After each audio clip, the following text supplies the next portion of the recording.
Well, my name is McInnes. I'm the Muirhead Professor of Medicine in the University of Glasgow. It's also my privilege to serve as the chairman of the scientific committee of the Cytokine Signaling Forum. It's a real pleasure to welcome you to this monthly CSF podcast, where I'm going to discuss the latest papers relevant to the biology of cytokine signaling and IL-6. Now, all the content discussed is available in more detailed slide format at cytokinesignaling.com, our free resource website. This month, there have been 4 papers added to the CSF website, and I want to highlight particularly 2 of them in this update. The first paper, brought to you by Professor Strand and Prof, looks at effects of Tofacitinib monotherapy on patient-reported outcomes in the oral SOLO study. Now, oral SOLO studied patients with active rheumatoid arthritis who'd had a prior inadequate response to conventional DMARDs or biologic DMARDs. Now, in general, patients report quality of life measures as more important to them than joint counts or laboratory tests, and especially physical functioning, pain, fatigue, and physical and emotional roles are all vital for them.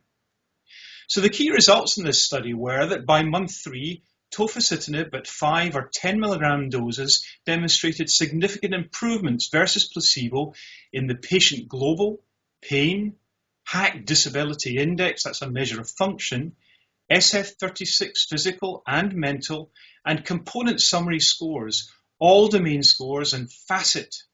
In other words, there were significant improvements across a range of patient-reported outcomes. Significant improvements were also reported at week 2 for patient global, pain, and the HAQ disability index. Differentiation from baseline was seen 3 days after treatment initiation for the patient global and pain scores. So concluding, patients reported statistically significant and clinically meaningful improvements in both summary scores and all domains of the SF36 with both doses. Treatment with Tofacitinib for 3 months provides relief from active rheumatoid arthritis and favourably impacts a wide range of patient-reported outcomes. And clearly this is reassuring for us as physicians thinking of using this medicine in our patients. Turning now to our second paper, brought to you by our steering committee member, Professor Gabay, and myself, amongst others, which we investigated the comparison of lipid and lipid-associated cardiovascular risk marker changes after treatment with tocilizumab or adalimumab in patients with rheumatoid arthritis. Now, the objective of this study was to compare changes in lipids and lipid-associated vascular risk markers in patients with rheumatoid following treatment with tocilizumab or adalimumab, and then to look at their relationship to treatment response.